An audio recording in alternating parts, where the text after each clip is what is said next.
مرحبا بكم أحبتي. في هذا الفيديو أود أن آخذكم في رحلة مختلفة، رحلة في أعماق النفس، في جذور الهوية، في الذاكرة القديمة، الذاكرة القديمة التي نحملها دون أن نعلم.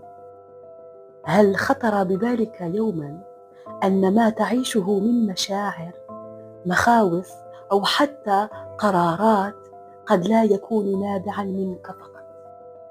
هل فكرت يوما أن الحكاية بدأت قبل ولادتك وقبل ولادة أمك؟